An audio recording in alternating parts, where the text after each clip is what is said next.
Welcome to Diet Rebellion, the podcast that's here to help you break free from the chains of dieting and finally take control of your health, strength, and confidence. I'm Joe Hoye, your host and the founder of Diet Detox. After transforming the lives of thousands of women over 40 who have been trapped in the endless diet cycle, I'm here to show you a new way. One that focuses on eating for your body's needs, restoring your metabolism, and rebuilding your strength for life. Get ready for real, no bullshit conversations, expert insights, and actionable strategies that empower you to live diet-free and thrive. It's time to stop restricting and start rebuilding. Join the rebellion. Your journey starts now. Nat Kringoudis, welcome to Diet Rebellion. I am extremely excited to have you on and learn about, number one, your experiences, but also how they're shaping the way that you change women's lives. So, Nat, welcome to the show. Thank you so much for having me. I'm super excited to be here. My pleasure. So let's start here. Who is Nat Kringoudis? This version. Who is this version of Nat Kringoudis? Yes, good. I like that. Well, I've been in clinical practice for 20 years. My background is Chinese medicine and really took a turn towards women's health many years ago, before it was even a thing. And we really found our groove with fertility because I was seeing a lot of women that had unexplained infertility, and that to me wasn't good enough. It's like there's always a reason. And anyone that is struggling with fertility, I really want that to be something that all women hear, is that there's always a reason. As confronting but also comforting that can sound. So that was a long time ago. And it was back when Chinese medicine especially, like no one really knew what it was. They were like Chinese herbal medicine. It's like, do you have a cauldron in your backyard? Like, what do you So it was a long time ago and it wasn't cool. Whereas now, especially acupuncture is very well accepted as being a great modality that can treat lots of things. So we were not equipped for the growth that we had, and we really did grow very quickly, which led to, the privilege of writing books and being able to be a voice in the media. And eventually that just continued to snowball and sort of really position us or me as someone that, because of the nature of spending 20 years doing something, there's, like I said, this version of me now is really helping women for all ages and stages. It's not just specific to fertility. And then, of course, age appropriate for me, I'm in my mid-40s. And so it becomes about how do I scaffold my health now and help other people do that as well. So it's really nice because I help women of all ages, from young children going through puberty early right through to postmenopause. And I'm a mum of two as well. I have a daughter and a son, so I have special interests around their health as well. And yeah, I just live my best life trying to educate people, really trying to just ask a lot of questions, prompt people. I ask questions and what are their answers? Because I think that the answers are often within us. We're just very clouded and most of us really stressed out. So what you're telling me is you are a professional motivational interviewer. Maybe, yes. Yeah. I love it. And I think that anytime we're listening to a practitioner or an expert on a topic, it's really easy to tell the ones that are truly experts and the ones that maybe are just kind of snake oil salesmen. And I think the one thing that stands out to me really massively with you is when I'm trying to help somebody, I listen to them more than I talk. I need to understand them because everyone's different. And to not spend that time learning to understand somebody so that you can then help them is just doing them a disservice rather than a service. But I'm curious from you, what have you found to be the differences in now that you're in your early 40s versus maybe your 30s? What are you noticing you need to do differently? What are you noticing shows up differently in life? It's really interesting. I think when we're younger, our hormones are definitely more stable. They're not as temperamental as they are. And from around our mid-30s, so we, don't shoot the messenger, but perimenopause, we know our ovarian function starts to change in our mid-30s. And I don't think that we feel that. Often we're busy as well. It's a time that we're having children for many women.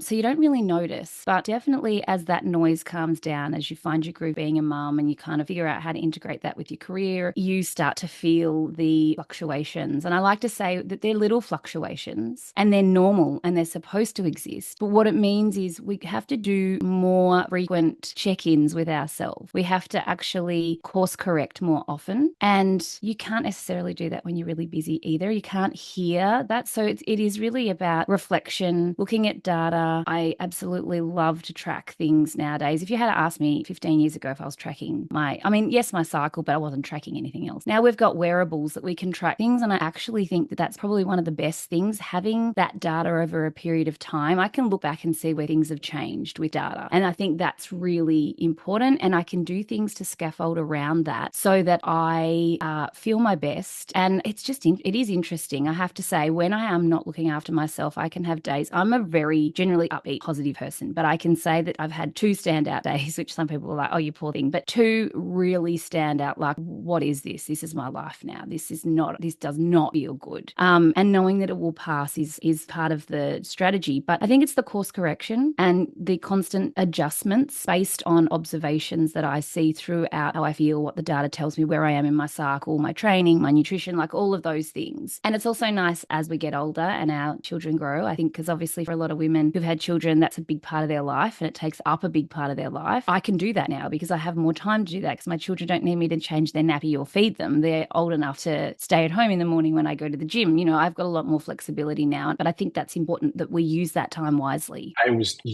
so glad you said that last sentence because I was just going to call you an anomaly. Because you're right. At that age, the kids are out of the house. They're almost out of the house sometimes and they're self-sufficient. You do have the ability to have more time and reflect on yourself and look at that data. But I think that very few do. I think that most people will, instead of looking at that data, they'll look at their screens. They'll watch TV. I still love looking at my screen. Don't get Oh, me yeah. wrong.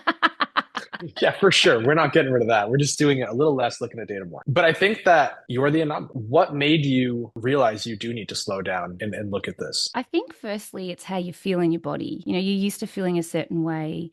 You can, like I said, you have flexibility or more flexibility when you are younger. You don't like using this word, but we often burn the candle at both ends and abuse our bodies in a way where we're not taking care of ourselves properly. And you have a little bit more flexibility. You get to a point where you realize, A, I don't have as much flexibility, but B, I can never go back and get what I had if I don't maintain it now. Like there was a very big pivotal point where I'm like, this is actually maintenance, because if I don't, I can't go back and get this muscle again. It's never going to be the same. A big focus around that. And then obviously changes within your body. This is the course correcting. You kind of, you put on a dress and you're like, hang on a minute, that doesn't fit like it used to fit. And I haven't changed anything. Nothing has changed. So there's signs there. And so that's what I mean by the course correction. I know that if I can stay on top of that, it's going to be easier than if I let it go and then decide 5 years down the track, oh, I think I better do something for my longevity. So that's important to me. And just seeing enough women to know how I don't want to feel, which sounds horrible, but I have that liberty because I sit with women every day and I hear their stories and I'm constantly,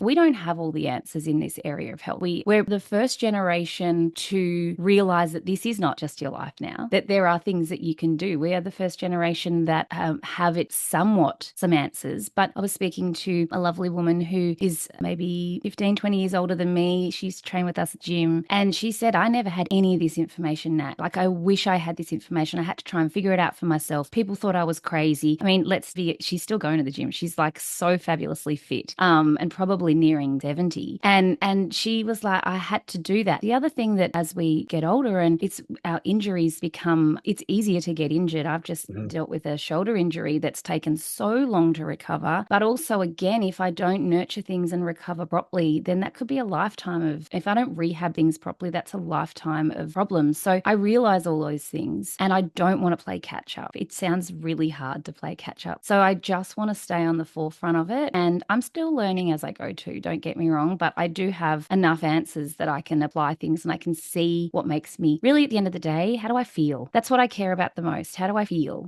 I don't look like I'm 21 anymore. I know that, but how do I feel in my body? How do I feel when I wake up in the morning? I woke up this morning, I was like, that was a damn good sleep. Like that actually, I was like, I slept hard. That was really good. Like that's the things that I look out for. And also just my mood. Like, how do I feel? I don't want to feel down. I don't want to feel, those feelings don't feel nice. So it's a combination of all of those things. And it's just layers. It's just the 1% on top of the 1% that I can look back and then go, that's 20% now. That's good. Yeah. And you're absolutely right. You do have the liberty of seeing the outcomes that are possible, the outcomes that are usually from your perspective, very negative, that you certainly know you don't want to live. But then you've also, I'm sure, helped countless women create a positive outcome. And it's easy for you to differentiate. Like, nope, I don't want this. I want this outcome. This is what they did. I'm going to recreate that path and live that path. And so one thing you said is that you don't have all the answers, but you have a lot of them. You have a lot of the answers that you know need to be followed in order to go down the right path. What are the answers? What are those? Like, what answers does every 40-year-old woman need to have? I think if it's the first thing that I spend more time, let me start that again. I spend more time helping women to manage their cortisol and their stress levels. And let's not just say cortisol, because cortisol is very hard to test. So I don't want people running out doing a cortisol test, because that will probably give you a bum steer. It's not going to take you where you need to go. That's a very Aussie saying.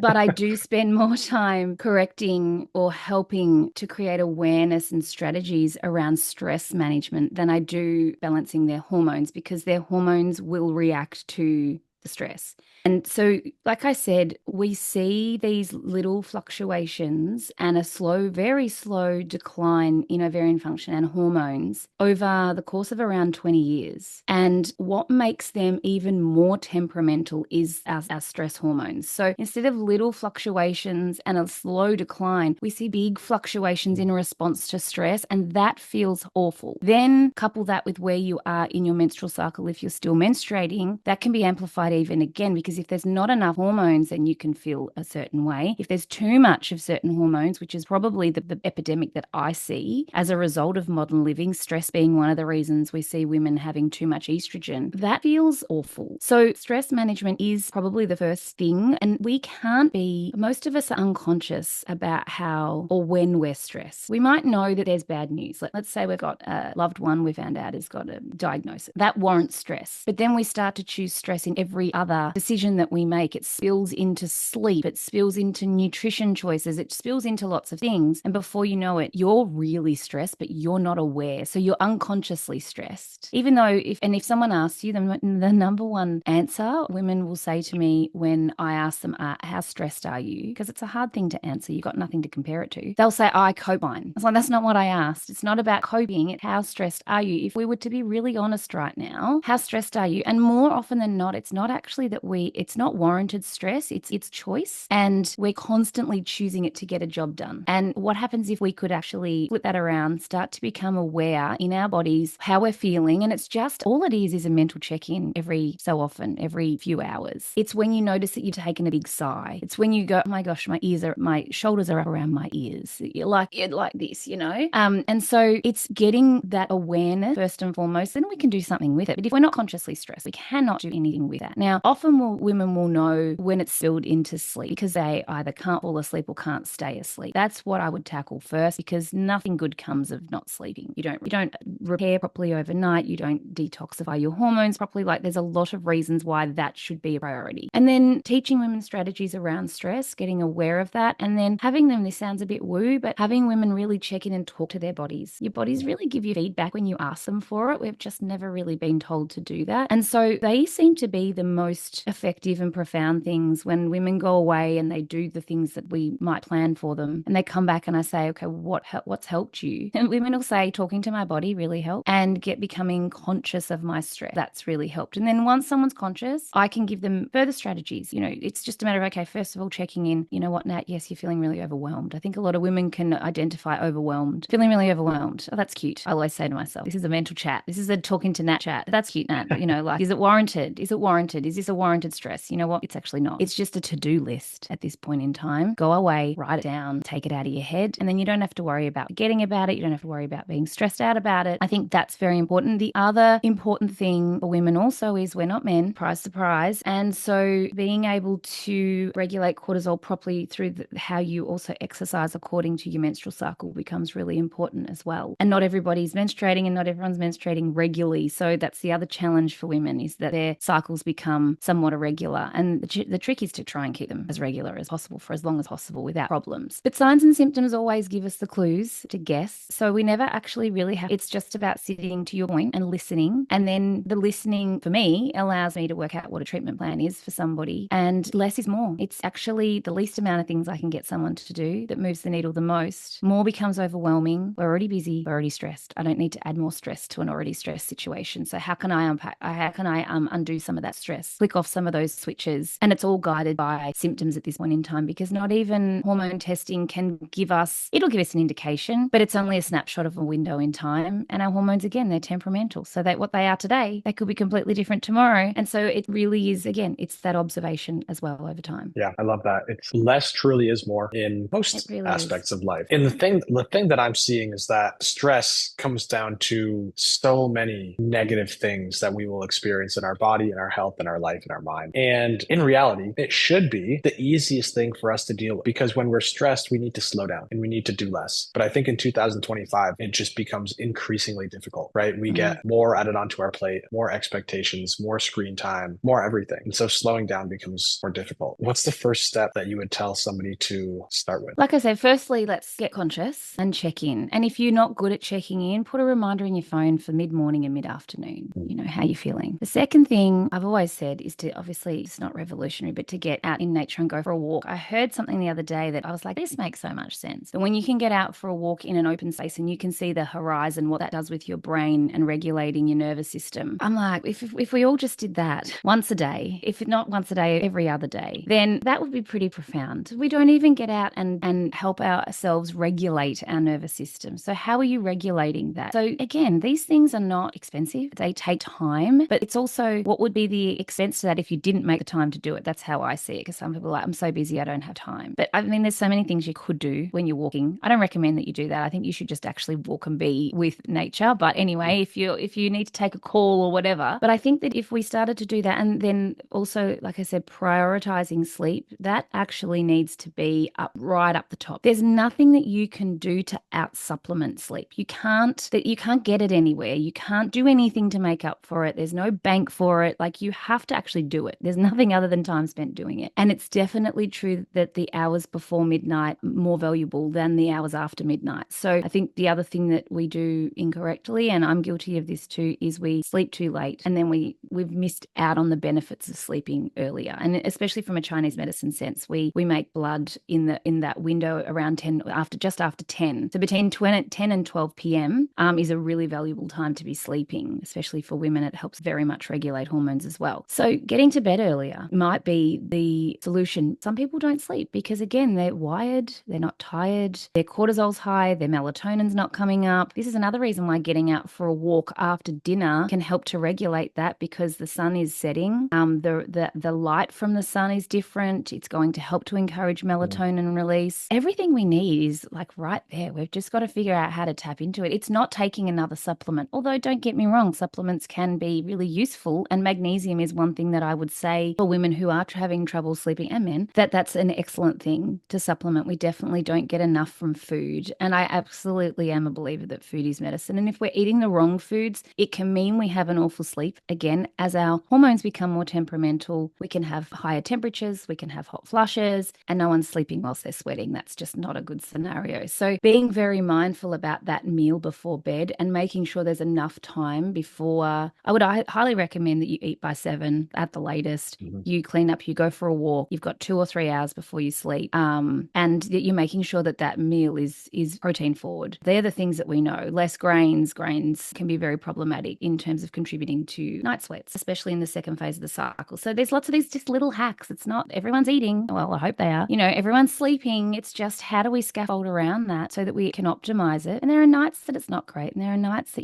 but they're the nights that you have to assess, what am I doing the next day? How do I actually then really focus on getting the best out of that day so we don't keep repeating the pattern? Yeah, I love that. You make this too easy. You give me so many directions that we can take this. And one that stuck out to me that I've never actually heard is the hours before midnight are more important than the hours after for sleep. Why is that? There's lots of reasons, and there's lots of research in this. It's just, in Chinese medicine especially, we have a body clock, and various organs are at their peak energy at specific times. And so that time between 10 and 12, like I said, is the time time that we best able to make, we're making blood. And blood in Chinese medicine is really, it's the source of, well, there's two sources, energy and we call qi and blood. If we're blood deficient, can definitely lead to many of the hormonal symptoms that women experience. And remember, symptoms are simply a response to the environment. They don't just happen. They're happening as a feedback mechanism. It's your body talking to you. They don't just happen by chance. Your body is not punishing you. It is simply responding to the environment that you're putting it in. So, and I remember my grandmother used to always say, you know, the hours before midnight were worth 2 hours after midnight. I was like, wow. So bank it. That is a way of kind of banking it, but it's time spent doing it as well. I was looking into some other research, and it does escape me right now, around sleeping earlier the other week for a patient. So I'd have to get back to you on that. But there is some pretty cool information about the timing and sleep and the benefits that has. The other thing with sleep is pretty interesting. We know about sleep. We don't know heaps about what the brain does. We know that there's detoxification that happens with our hormones as well. And we know that the brain is protective of that, and that happens in the limbic system. And we have to sleep to do that. And it's dangerous if we don't. It can be quite dangerous to our bodies. I mean, we know that if we're not detoxifying and eliminating properly, that can lead to another host of issues as well. So I was quite fascinated when I started finding out a little. We did a sleep master class, and I went down a rabbit hole, and then I found out all of this new information that we didn't know. And I was like, oh, wow, I need to spend more time learning about this, because I've only just scratched the surface in what I understand and how it works. But it is quite interesting. I think we know this. We feel great when we're Right. well slept. Like, it's not by chance. It's actually, again, feedback your body's giving you. It's not a coincidence. Yeah, that's actually a rabbit hole I'm certainly going down after this, is to learn more about that, just because I find it so interesting. Yeah, I'm fascinating. curious though, you mentioned that when you're working, you do have these women 40 plus that show up with symptoms, and these symptoms can vary. What are some of the main ones that you see, however? So that, because I think that sometimes when we're talking about perimenopause, menopause, postmenopause, the symptoms that show up, a lot of women don't relate to this stage of Oh, life. no, they don't. Totally. And because they creep up over time, I think it's not like you just wake up one day and bam, there's that symptom. Kind of creeps up on you. And again, because our hormones are fluctuating and we have cycles. And so, you know, when we're in a peak hormone phase as opposed to a low hormone phase, it's very confusing. Women will be like, hang on a minute, I didn't feel like this a week ago. And then they sort of go, hang on a minute, I'm feeling like this every month now, actually, at the same time. It's like, that's not chance. That's actually your hormones. I like that you asked this, because traditionally, what perimenopause and menopause is a decline in estrogen. But I don't see that anymore. Eventually, obviously, it does have to decline. But what I'm seeing is women's symptoms are actually showing me they have too much estrogen in their body, or proportionately too much estrogen to progesterone. So it may not mean that they have true high estrogen, but the ratio of hormones are that there's too much estrogen in proportion to progesterone, which shows up as excess estrogen. So Is that just coming from stress? I think, yes, it's coming from stress, but it's also coming from environmental factors, toxin exposure, quality of food, chemicals in food, plastics. You know, when this is not a shock to anyone anymore. I think we sort of were like, oh, we're seeing girls go through puberty earlier. Oh, okay, we're going to blame, you know, hormones in chicken and plastics. The same hormones in chicken and plastics affect you at any age, not just puberty. So stress and those exposures are definitely, and then that's from an external perspective. So these are the external factors. The high stress drives estrogen crazy, pulls from progesterone. So therefore, that's where the imbalance occurs. Many of the body products, cleaning products, the chemicals in our conventional everyday products contain chemicals that mimic estrogen. It's not true estrogen, but your body doesn't know the difference. It just thinks it's estrogen. So all of a sudden, it's going, oh, here's more estrogen I have to deal with. So that's the other external factor. But internally, it's the mechanism of elimination that is the issue. So we might have these external factors that we can go, oh, that's okay. I can actually do better when it comes to my makeup products, my cleaning products. And obviously stress is a factor too. So I can be aware of that. But then the internal mechanism, we have to make sure that the first place we metabolize estrogen is the gut. And we know that if there's not certain bacteria strains, that we won't be doing that effectively. So the first place that we need to make sure we're aware of is gut health, which is not now revolutionary evolutionary to anybody, but there's definitely specific estrogen strains, and estrobolome being the one that's been researched. The second place is the liver. Phase 2 liver detoxification is how we detoxify estrogen. And if we're not doing that effectively, it just adds to the estrogen pile. So I should say, if the gut bacteria in the gut's not metabolizing estrogen properly, adds to the estrogen pile. Then the liver aspect, if the liver's not detoxifying estrogen properly, adds to the estrogen pile. And then the final place is the bowel. If we're not actually eliminating, effectively removing waste and removing estrogen, it just adds to the estrogen pile. So all of a sudden, it's not necessarily true estrogen. It could be a mixture of your own body and then, various other xenoestrogens, phytoestrogens. If they're not being eliminated, they're sitting there waiting to be taken out. It's like the trash can under the sink is full, but the wheelie bin, no one's taken it to the wheelie bin. So I actually start with the bowels for most women and say, all right, we need to actually we need Goldilocks poops. That's what we need. We need to make sure that it's just right. If it's too fast, you're probably not then getting a binding action. You're not eliminating properly. If it's too slow and you've got hormones sitting in the bowel, it will get reabsorbed and add to the estrogen pile. So the bowels really are my first focus. And I know if I can fix someone's bowel motions, I'm already fixing their liver and their gut. But these are the three things. And this is really the best place to start for that woman who is experiencing more than likely heavy periods. But maybe if they're not heavy, she's got ovulation pain. She has really bad PMS each month. So in the lead up to the period, she might have mood swings, sore breasts, headaches, insomnia, night sweats. It's not night sweats all the time, like menopause. It's night sweats in the lead up to the period as the progesterone drops and the estrogen drops. They're the main things that I'm most commonly seeing. And women shouldn't have too much estrogen in their body at a point in time where their estrogen is supposed to be declining. So I think that's a fundamental problem that I see. That is that I can see women experience these symptoms for 10 years more. And when I wonder if we actually were regulating estrogen properly and their body could just go back to that true decline, would we be seeing symptoms for 10 years? I don't think so. I don't think so, because we treat these women and then they have that transition and then they're out, before you know it, they're out the other side. We don't want to be menstruating forever.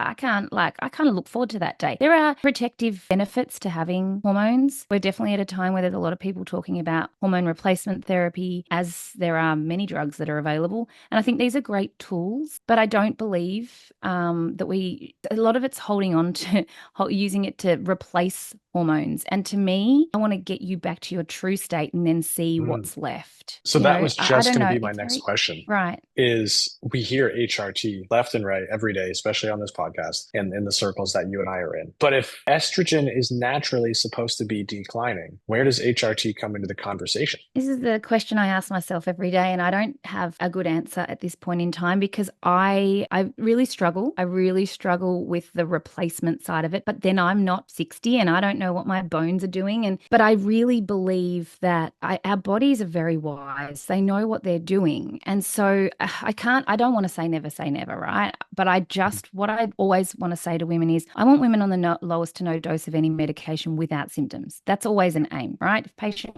comes to me and they say, I'm on this medication, often they'll say, I don't want to be on it. And I transition a lot of women off HRT because whilst the protective side of it might be fantastic, the side effects of it, that they aren't liking. They want to come off. This is not me. I never, ever, ever tell a patient, you must come off medication. That would be dangerous, right? They want to come off this. And so I always say, don't change anything just yet. Let's get everything regulated. Let's regulate your nervous system. Let's get your cortisol down. Let's see what happens as we do that. Then we decide what the next steps are. But I spend a lot of time transitioning women off HRT because they don't like how they feel. And they don't feel like, also even just from a perspective of what's, how our bodies are supposed to function, they don't feel like it's the right thing for them either. Also, this is really harsh but true, there's a lot of lazy people out there that have done nothing to scaffold their health, and then this is where they end up, and they're shocked and they're upset that no one told them. Your health is your responsibility at the end of the day. It's nobody else's. So like I said, I have many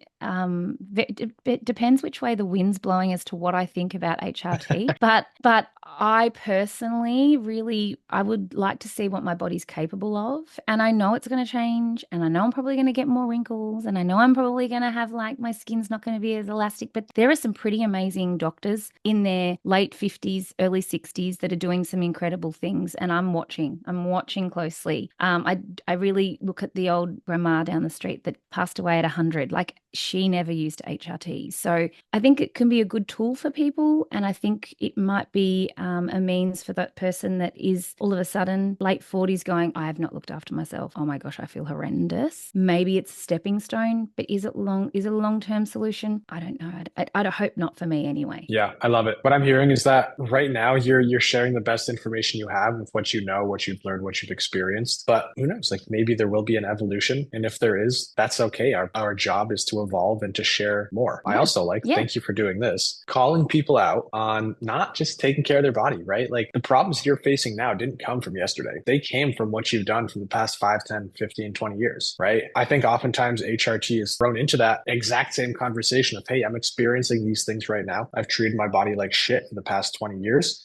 Give me this Band-Aid that we call HRT. And the other issue with HRT, sorry to cut you off, is that for the woman that is estrogen dominant or proportionately has too much estrogen and the body's not clearing estrogen properly, and you go and give them HRT, estrogen, maybe progesterone, but estrogen, they are not okay. And if that's the majority of women that I'm seeing, because it's a replacement, it's a hormone replacement. A lot of practitioners are now just calling it hormones, which makes more sense, because I think the replacement part of it is saying, well, you're losing it, so we're going to give it to you. Where in actual fact, I always look and go, this is the scaffold part. How do we, and the constant course correction part. What's your body telling me? What do we need to do to scaffold that? What's your body telling me? What do we need to do to scaffold that? So it can just have this gradual decline. But the woman often who isn't effectively eliminating estrogen well and is using hormones often feels horrendous. It doesn't fix the excess estrogen or the clearing of it. So whilst they might feel better with the progesterone at the second half of the cycle, they might go, you know what, at least I'm sleeping.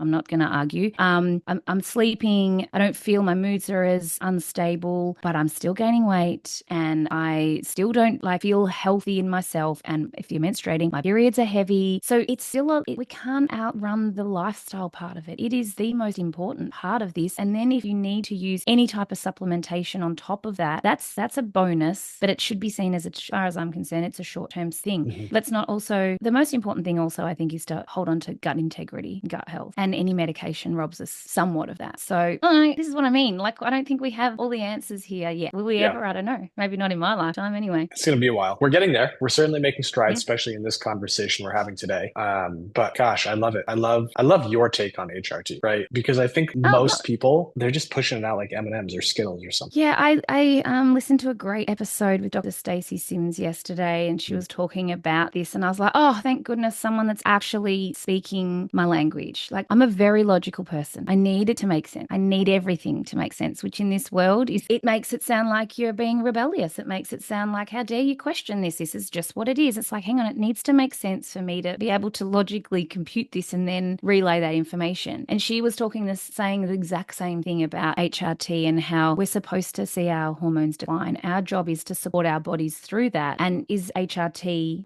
is replacing hormones the way to do that? Doesn't make sense. I don't know. Like I said, I think we want the quick fix. And there are women that will say that they started, like I said, there's women that will say they started taking it, changed their life. They felt completely different. They're the women that never got taught or took the time to learn how to take care of their bodies. So I think that's the main thing that we have to do. We have to be taking care of ourselves. Exercise is very important for the age appropriate. I think that's actually also how that seems to be the smartest protective thing we can do. I love it. We're going to end on this note of ruffling some feathers because that was perfect. Thank you. Thank you. I'm a lifetime of that, so it's all good. Hey, us logical people, that's often how it goes, isn't it? Nat, if somebody wants to spend some more time with you, if they love what you're saying and agree with this message, where can they do that? Yeah, sure. Everything's Nat Kringoudis. I love hanging out on Instagram. It's my favorite place. But also, if you do head to natkringoudis.com, there is a really quick, short hormone quiz there that you can fill in and just see what your signs and symptoms are telling you in reference to your hormones, and possibly give you a little bit of insight as to why you're feeling the way you're feeling. Awesome. Nat, thank you so much. Thank you for having me. This has been fun.